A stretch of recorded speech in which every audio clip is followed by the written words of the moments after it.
You're watching Global Trade This Week with Pete Mento and Doug Draper.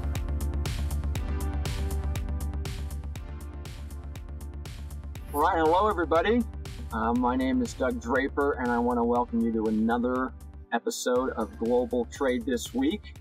And we are back in the saddle again with my co-host on the other side of the coast, Mr. Pete Mento. Pete, you and I have not been together on camera here in 2 weeks, so it's good to see you. Hat on backwards as usual, and I'm stoked about this episode, my friend. How are you doing? I'm good too, man. I'm excited as well. I'm trying to decide. You got two songs in my head, Doug, or three, frankly. Back in the saddle again. Mm-hmm. You know, Aerosmith. Boys are back in town. Excellent song. The Boys Are Back in Town, the other version of it as well, from the Bus Boys, made famous, of course, by 48 Hours with Eddie Murphy and Nick Nolte. Yeah. I wonder if Keenan's seen that movie. We could have him watch that this week as well. You were at Global Trade Week or Global Trade Day for Denver last week, which I heard went exceptionally well. Sorry that I couldn't be there with you guys, but I heard it went well, and we are big supporters of the Global Trade Center in Denver. So, how was it, man? Yeah, the event was awesome. So it was like the first major, not the first major event for the WTC Denver, but as far as a big conference like this, so 700 plus, some really great speakers, and it's one of those deals where you get all these economic analysis type of people, and it was the keynote, and I was looking at the title of the talk, and I'm like, oh my God, this is going to be absolutely boring. Too much analysis, and it was a tax guy, and I'm like, ugh, I got to be respectful and sit up straight and not look at my phone. And I'll tell you what, knocked it out of the park. It was very good, great perspective on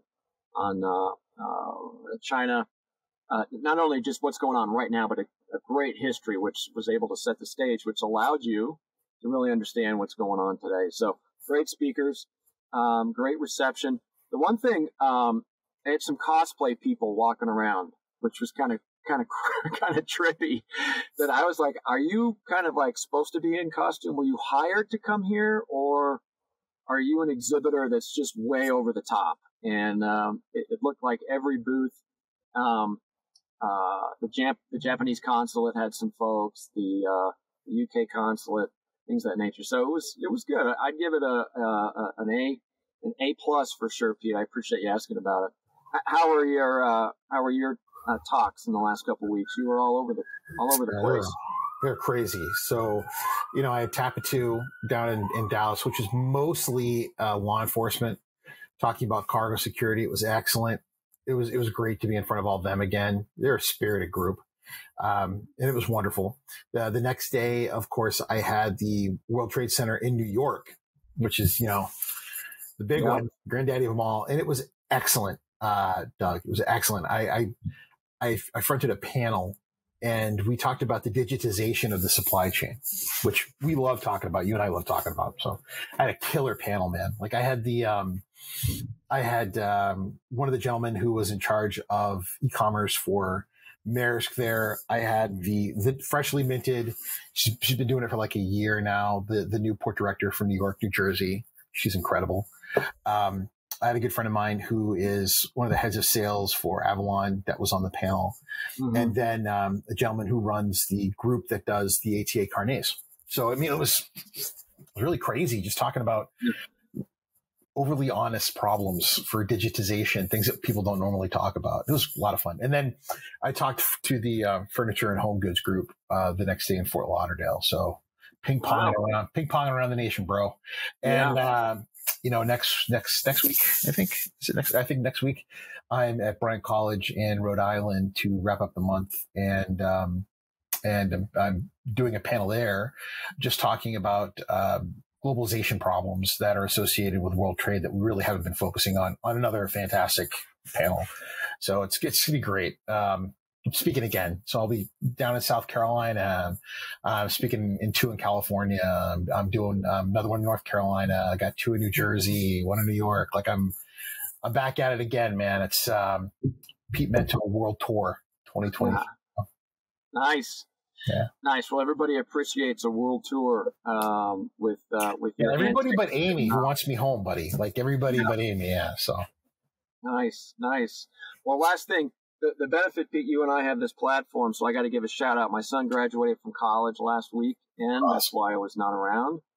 And my daughter was in the Big 12 rowing championship, and her boat got a silver medal right behind Texas. So she's awesome. I got 2 happy kids at home, and life is good at the Draper household. So congrats, man. Had to bring that up. Congrats. Congrats. It's those strong Draper genes, man. Yep. Yeah. Geniuses and athletes, geniuses and athletes. Yeah. Thanks for that. So anyway, although people, I care about my kids, not everybody does. And so let's jump into our topics for this week, Pete. Since I opened up, I'll let you jump in with your first. All right. Well, there's only 3 people that are in the production of this podcast, and all 3 of them care about your kids, Doug. So don't ever. Yeah. And if they don't care about their kids, they can turn this podcast off. But anyway, thank you. First topic out of me this week, an interesting article that was sent to me by my friend Alex Uhanoff. So shout out to True North Group, about the opening of the Vladivostok port in Russia to their new buddies in China, and its importance from a geopolitical standpoint and its importance from a Chinese economic standpoint. Vladivostok being a relatively important Russian military outpost, not so important Russian economic outpost, but what could easily be a very important Chinese economic port. Vladivostok being a port that had been transitioned to Russia because of a war treaty with Peking a long, long time ago, and had been all but closed off to Russian transit and Russian commerce for years and years and years and years and years. Because of its very important geographic position, it allows for both inter-Chinese commerce as well as Chinese exports from parts of China, places like Dalian and other very important Chinese areas of commerce, that is going to make it much more inexpensive for that particular part of China to export their goods. This is a big win for China. It's a very big win for China and their ability to export goods. It also has a couple of problems. Goods they're going to transit that port will be inadmissible into the United States. You can't transit Russia on your way to the U.S. You can't transit a lot of country to a lot of countries if you transit Russia on its way here because of our current issues and sanctions. It's also a big political question because people are wondering if Russia is doing this because they were told that they had to. This is not something that Russia would ever do. And I'd sent you guys an article about this that actually said, is Russia becoming a vassal state of China? Is this something they were told that they needed to do in order to get military goods, to get funding, and to continue the purchase of oil and energy by China from Russia, which right now, believe it or not, is not something China necessarily needs to do because the price of energy is actually dropping from other places, which could benefit China. It's a fascinating move from a geopolitical standpoint. Good for China, but not as good as people may think it is, Doug. Mm-hmm. Yeah. And I wonder if it's coincident that it dropped right after the G7 meetings up there, which were in the same general area. And, yeah. You know, the one thing that brings to mind on this is not the ambiguity, but the uncertainty. There you go. That's a better word. It's like, okay, why did this happen? Whose side? What's going on? And I think we will continue to peel the onion back and see, is this an energy play? Is it just the two nations flexing their muscles, China specifically related to, hey, when dignitaries go over to Taiwan from the United States, let's drop our military might in the straits of Taiwan and just kind of cruise around so people know that they mean business. So interesting, just the start of the story from my perspective, and we'll see how that pans out. But yeah, it kind of flew under the radar. I didn't hear about it until you shot it over earlier. And I think we're going to see a lot more of this to come around in the near term. Well, side note, postscript, Doug, if you are ever in Eastern Europe and have a chance to get food from the Vladivostok region, jump on it. It's very good. Great. What's good about it? Lots of caviar, tremendous seafood, and the type of vodka, drinks, dishes, and such. It's just very, very good. Lots of fresh, very good, very good. Not a lot of Russian food can be categorized as good. So the fact that I'm categorizing any of it as good should be shocking. Yeah, if you can have some Vladivostok, hit it up. Yeah. Well, I think I'll probably go there never.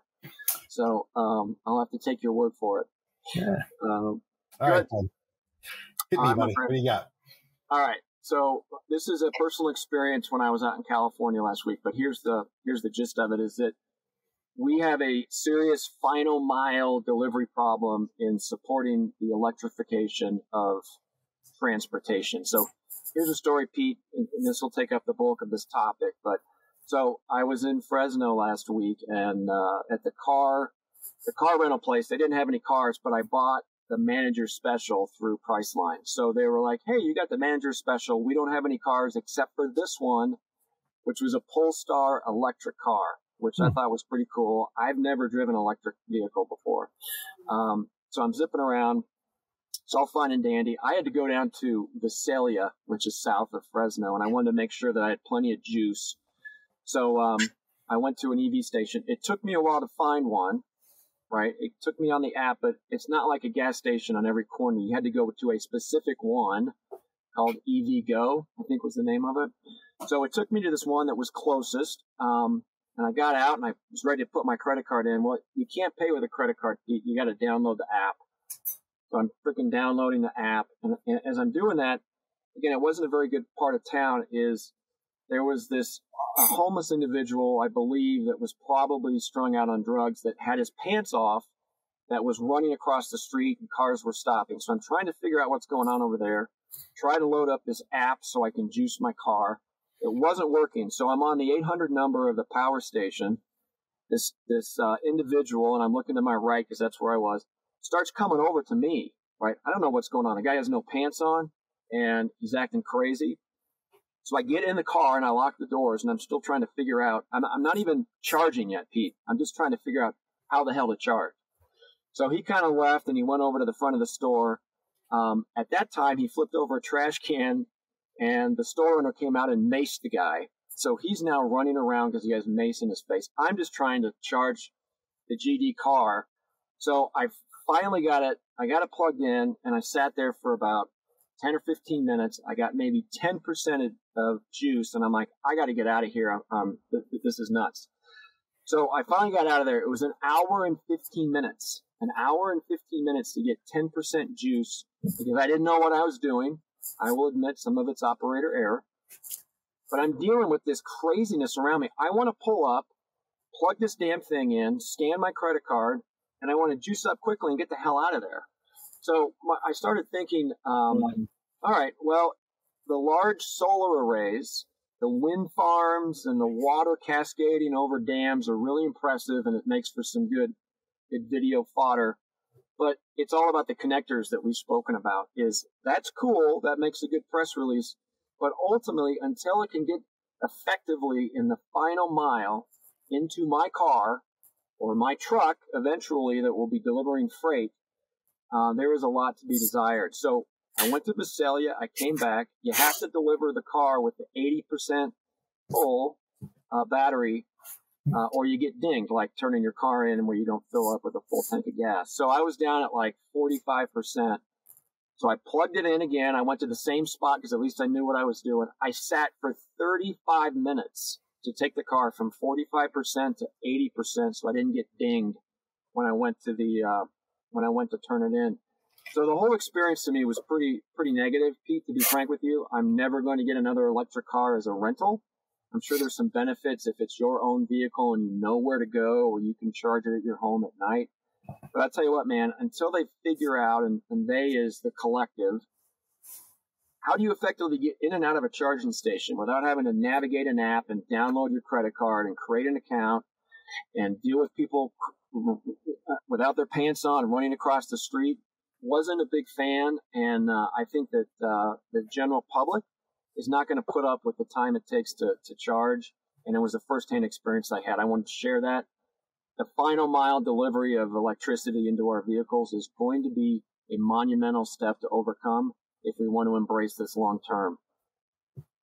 I'm just waiting for you to take your cane and shake it at the camera, Doug. Old man yells at sky. I felt that way. That's so funny because I was telling that story to my wife, and she's like, "You're just that get off my yard guy." And I said, "Yes, I am." Yeah. Did you at least romp on the gas and go 0 to 60 in 3 seconds or something? Did you do any of that? I did once just to kind of get a feel for it. I mean, there's some juice there, and the car handled great. I had nothing against Polestar. I'd never really heard of that brand before. They did it's a really cool car. It's the electrification, trying to fill the damn thing up with juice to return it to the dealership, to the rental car.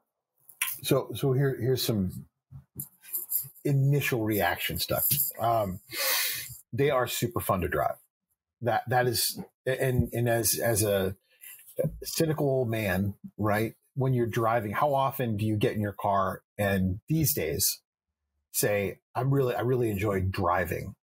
For me, when I take the top off my Jeep and I'm just bombing around on a sunny day, I do have a lot of fun driving my Jeep.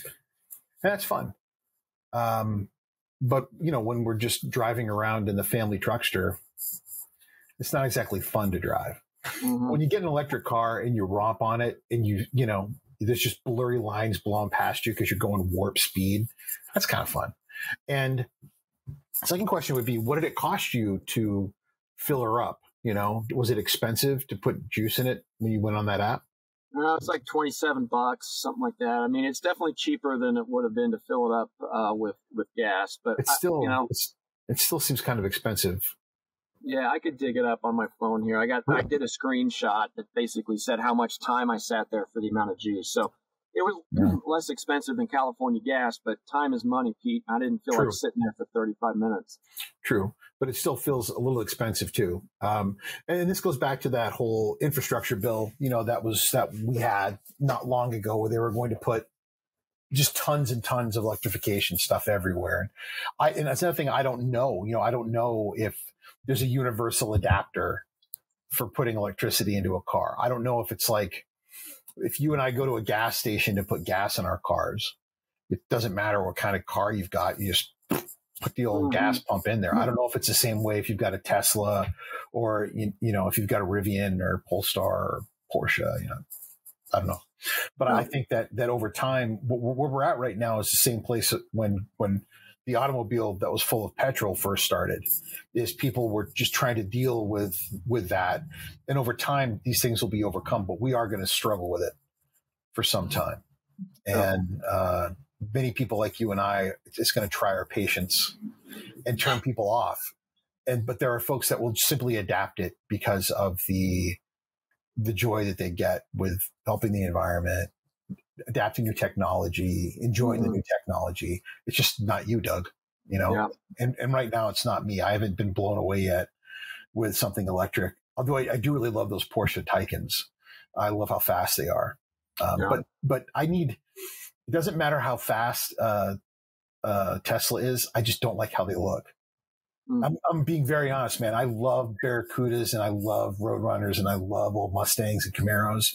Nothing about Tesla to me is sexy, except for the science. The science turns me on, but I don't want to drive the science. I want something that looks cool. So I'm waiting for something that looks super cool before I'll probably ever buy it. Yeah.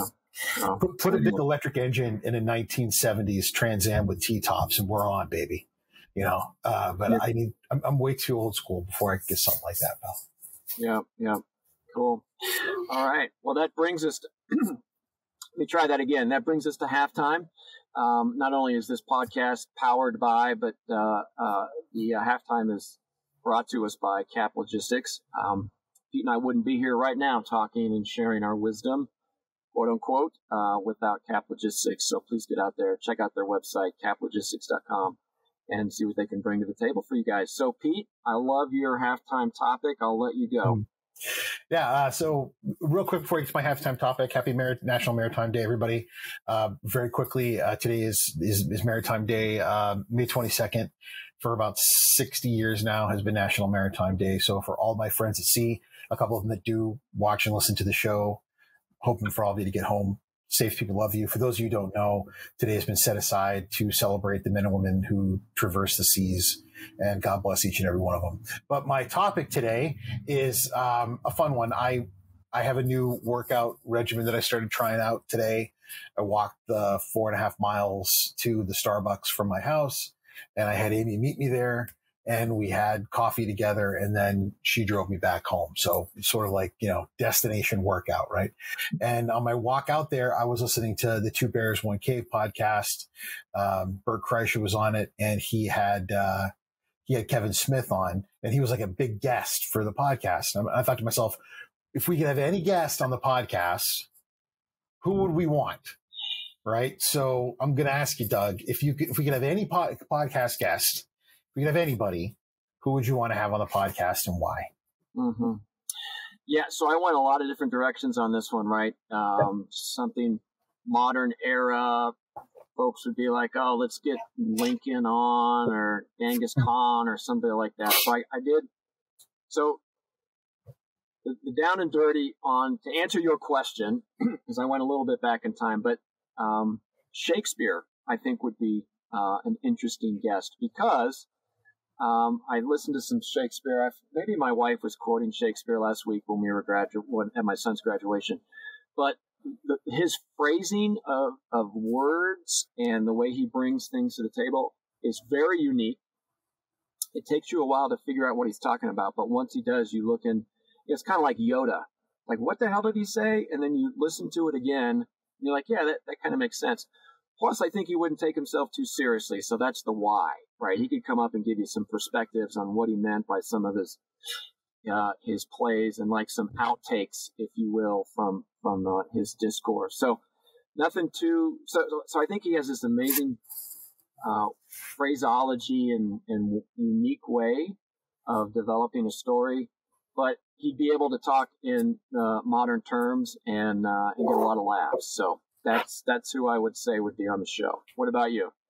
Yeah, I went you went in a totally different dimension. Like, I was thinking of practical professional guests, Okay. So there's two people I would ask on. One of them, because he's getting older and I don't know if we'd have a chance to have him on. And one of the gentlemen at Traffic Tech that I get a big kick out of, he was actually his bodyguard. So Henry Kissinger. I think that we would get a blast out of just like Kissinger stories, like going to China with Nixon, going to China with Reagan, going to China or talking to China with Clinton. Like, I think, because Henry Kissinger is sort of the dark hand behind everything that has to do with trade for the past, I don't know, my whole lifetime. So that'd be pretty cool. And the second one, Doug, and this is going to be terrible, I would love to have Pete Buttigieg on this show, the current Secretary of Transportation. You and I would roast him into a fine powder of carbon. Like, you and I he'd be on the show like, hey, it's a pleasure to be on here and talk about transportation. And then you and I would just like slay him. We would turn him into a fine, like, tapioca pudding of blood and dust by the time we were done with him. Be like, and another thing. he would think he's coming on some soft show of like, two old farts in the industry to have a chat with them, and we just destroy him. Yeah. On behalf of the entire industry, Secretary Buttigieg. Yeah. Just like rip them apart. I could see that. Like, we would, like the Sklar brothers. Have you ever heard of those guys? No. Those comics. We would just rifle through it, just like I'm thinking of those guys. So. Yeah. He would probably not be able to sleep for 2 or 3 days from the psychological scarring of the two of us. Yeah, it'd be pretty bad. But everybody would love us. We'd be heroes. They'd put our faces on T-shirts by the time we were done. Yeah. So anyway, so what's your halftime, buddy? My halftime is what the hell's going on with theme songs for all of the streaming service shows, right? So I was thinking back in the day, if I say Gilligan's Island, the Jeffersons, Facts of Life, even Friends to some degree, you could crank out the theme song you could sing the whole thing, right? Mm-hmm. The whole thing. And now it's just, it's garbage. I've been watching a lot more shows, and I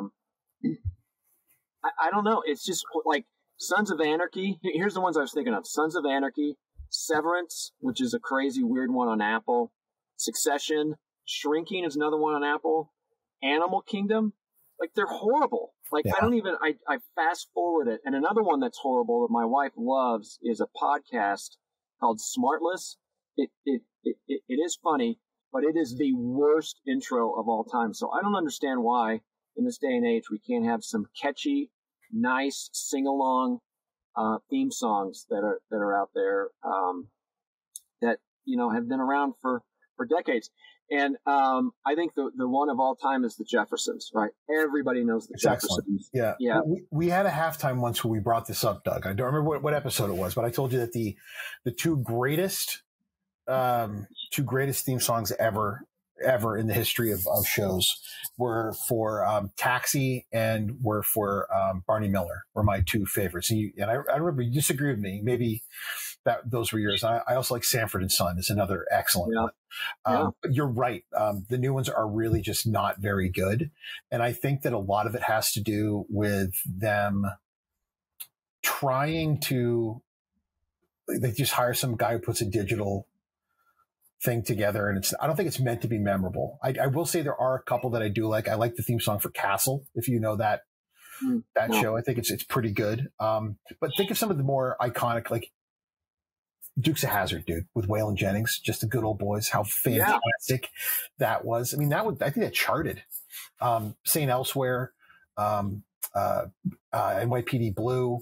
Some of these shows had what was the one for there was another one that was a cop show in the 80s. Anyway, there was a bunch of them that people remember. And how many folks can still belt out Archie Bunker however many years later? Mm-hmm. It's incredible. Yeah. So, yeah, man, it's shocking how few folks remember all those. But you're right, Doug. Let's bring it back. It's garbage. And the thing is if you're watching it on a computer, it basically says skip intro, but you can't skip intro if you're watching it on your TV, right? So you're forced to listen to that garbage. I'm just incredibly disappointed. All of those shows are good shows. The theme music is horrible. It just irritates me. And get off my yard, by the way. Oh, get off my lawn, yeah. Oh, soap opera themes, man. Young and the Restless, General Hospital. Young and the Restless, General Hospital. Those are all songs that, again, Days of Our Lives. These are the Days of Our Lives. They all charted. They were all songs that made it onto the list and charted. So, I don't know what happened, man. They all fell apart, my brother. It's sad. Yeah. It's sad. Yeah. So, all right. So my next topic. Keep rolling. It's you. It's funny you mentioned the G7 a little while ago, but everybody was in the news was talking this week about how Mr. Zelensky showed up for the party. Fascinating, to be sure. But what was not talked enough about was the fact that most of the G7 was openly engaged in discussing in ways to put China in a box. Mm-hmm. Literally. What are we going to have to do through diplomatic means, if necessary, in the future to ensure that China does not become a problem? And if necessary, put them into a position where they cannot be harmful. And they talked about sanctions. They talked about keeping chips out of China's hands. The Dutch and the English and the Japanese and the Americans talked about making sure that they sanctioned China, made sure that they were using export controls to keep China at arm's length, doing what they could to keep cybercrime out of China's hands, to make sure that cyber theft was toned down with them. I mean, it was outward at this point. And a big part of that had to do in step with Mr. Zelensky's visit. China is supporting a land war that's being engaged in Ukraine by Russia. Mm-hmm. And although it might not be much different than what America is doing, and Germany and Great Britain and all these other European powers, they've picked a side that those countries aren't happy about.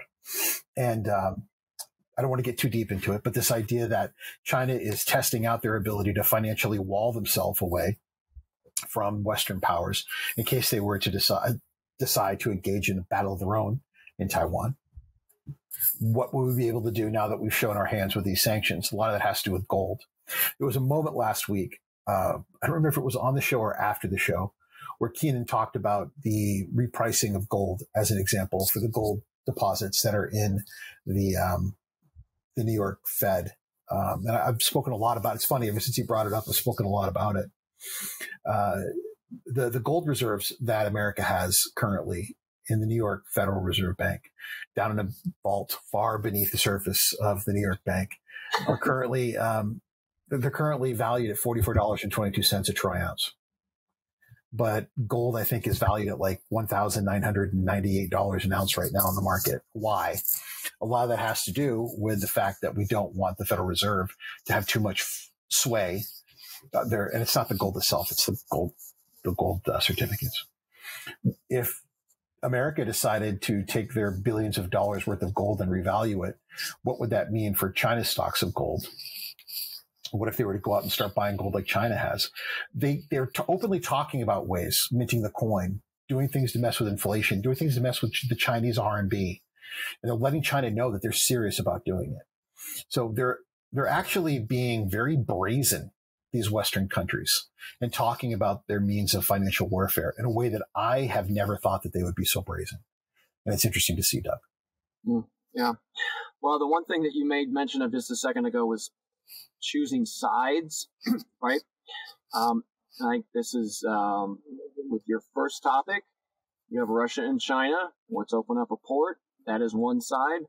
You have Zelensky coming over to the G7. That's another side. So I think it's just another tangible example of how the world may be migrating to left or right, one side or the other. And I think there's going to be little nuances as things progress, with the Ukrainian war as the catalyst and the rallying point behind one of the sides, so to speak. So it's just, I guess my takeaway on that one, very interesting, but to dumb it down, it's another example of how the world is separating into one or the other camp. Yeah, absolutely. It's scary. It's, likens itself to a global conflict and the beginnings of the days of World War I. Yeah. All right, Doug, bring us home, buddy. All right. So this is a different take on AI, right? That's been the hot topic for months. And I think we're finally seeing applications or talking about applications beyond, hey, I need to write a quick report or I need a fast little post on LinkedIn to hype up something, and you have ChatGPT take care of that. So here's my take. Is ChatGPT the next RFID that was so hyped up in the 2000s, and then how blockchain was hyped up in the 2010s, so to speak? Both are still around, both have some application, but that was going to change the world. Things were going to be monumentally different, and neither one of them kind of took hold or really did a whole lot. So a different take, and I know what you're thinking right now as you look at me and getting boiled up. Could AI just be more hype in our industry? And I don't know. Part of me is yes. Part of me is no. It's a whole nother animal. I could go through all the different, applications. I think there's going to be savings for service providers like you and I are in. I think it's going to streamline, well, all kinds of stuff. You and I could go down that litany, but this is a different take on it. Is it just another RFID and a blockchain that got a lot of hype out of the gate? Or is there some substance here? So I would challenge our audience to say, take away the fact that it's gotten a lot of hype and it's the cool thing to talk about, which is exactly what blockchain was and exactly what RFID was. Let's let it calm down and let's let it resonate a little bit. Is this just another hype that's going to come and go, and the true applications are going to be missed or really not relevant? Oh, Doug, is AI going to be your new drone? I don't think so, but no, I don't know. We'll see. What do you got? It will depend on your response. How's that? So things like these large language models where so AI doesn't think right now, and not yet, and who knows when it will. but its ability to gather tons and tons of information, sift through it, and then spit out something is the new search engine. And you and I we were young men. We were young men when the search engine first came out, and men who are our age then looked at it and said, well, that's what libraries are for. And what is this contraption you guys are so excited about? And the information superhighway was going to change everything. And we were going to play with it with our televisions and our desktops and our laptops. And nobody saw the hardware change come. And they were idiots. And I think where we're making the mistake right now is that we're not blindly seeing the hardware change coming. And that hardware change is quantum computing. When quantum computing becomes a reality, and that reality will come in the next 10 to 40 years, AI is going to radically change life. It will change. I can't, I say a lot of crazy shit, Doug. Mm-hmm. But a lot of the crazy shit I say, like 75 to 80% of the crazy shit I say effing happens. So, I mean, if I was a baseball player, they wouldn't pitch to me. I would walk every single freaking time I'm at bat. That's how good I am at predicting stuff. And I'm when quantum computing happens, when you mix it with artificial intelligence, they're going to use it to do mass computation of problems. They're going to use it to do mass research in an artificial environment. And it's going to solve all of humanity's big questions. Hopefully it's what we use it for. Mm-hmm. But we're probably going to use it to solve questions like through differential equations of what should I be investing in. Markets are going to be pointless. Like financial markets are going to be pointless because it's going to use all kinds of bizarre quantifications to figure out what markets are going to do. It's going to figure out meteorological trends. Weather is going to be something we just know. Like, Doug, trust me on this. Trust me on this. And at the same time, cybercrime is going to break the world. Mm-hmm. We're looking at a whole new period of existence. Health and human services, medications, healthcare, space exploration, military might. It's all going to change. Mm-hmm. So just to be clear, I'm a believer in it. The point of that was taking a different perspective of it, right? All the things you spoke about are very real. And I think the implications of this moving forward is scary, unbelievably exciting, and unknown all at the same time. So I was just taking a different perspective on it. I don't equate it to drones by any stretch, but speaking of drones, I wanted to bring that up real quick, Pete. There's some drone partner with Walmart that is did a bunch of layoffs, but their CEO guy, the last name of Walker, I'm sure he's super smart, but he basically said they're shifting away from enterprise services such as construction, real estate inspection, and move towards drone delivery for items of paper towels, ice cream, and rotisserie chickens. Like, I think he should flip those around and say delivering ice cream and chickens is something they need to move away from and focus more on enterprise applications. So anyway, I just had to get a drone comment in. It hasn't been a while since I've done it, and I felt you and the audience was waiting and needing some feedback on drones. Doug, we're going to get a bet at some point where I'm going to force you to become a drone operator. Like, I'm going to force you because I want one, actually, because when Amy and I go to these rugby matches, there's sometimes you'll see someone operating a drone to get like above the game footage. Sure. I think that would be so cool. If I was playing rugby, I'd love to see how the team was performing from that angle. And I want to do it for Hudson's games. So like I'm going to probably end up doing it. And then you're really going to hate me because I'm going to be that. So the drone delivery, I mean, if you start getting excited about delivering rotisserie chickens, I can't even believe that was brought up.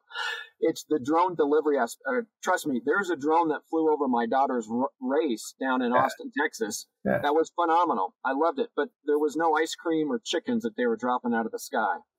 I get DoorDash and Uber Eats pretty consistently. And I'm sure, well, I live in a high rise, right? I got a penthouse apartment and a high rise. And if you could have that drone drop off my foie gras on my balcony, no problem. That would make me so happy. But right now I have some nice college kid that drops it off down, in the entryway, which is fine. Don't get me wrong. Beggars can't be choosers. But, I wouldn't mind it at all if someone had a drone that dropped it off here. Doug, when are you just going to admit the fact that the robots are taking over, buddy? And it's okay. It's okay. Yeah. It's okay. Yeah. All right. Well, I diverted the topic there at the very end, so I apologize about that. But it's okay. And hey, that's what this show's all about, Doug. We can talk about pretty much whatever we want as long as we keep it classy. And we appreciate Cap Logistics for giving us that opportunity. And as always, we thank Keenan for keeping the lights on and the train on the rails while we do talk about it. And we thank all of our listeners and all of our viewers for listening and viewing, and for telling all their friends as well. And Doug, as always, man, it's always a pleasure. Drone loving son of a. And I'll see you again next week, and we'll see you all as well next week. Thanks, Doug. Thanks, everybody. All right. See you again Take soon. care, everybody. Thank you. Bye-bye.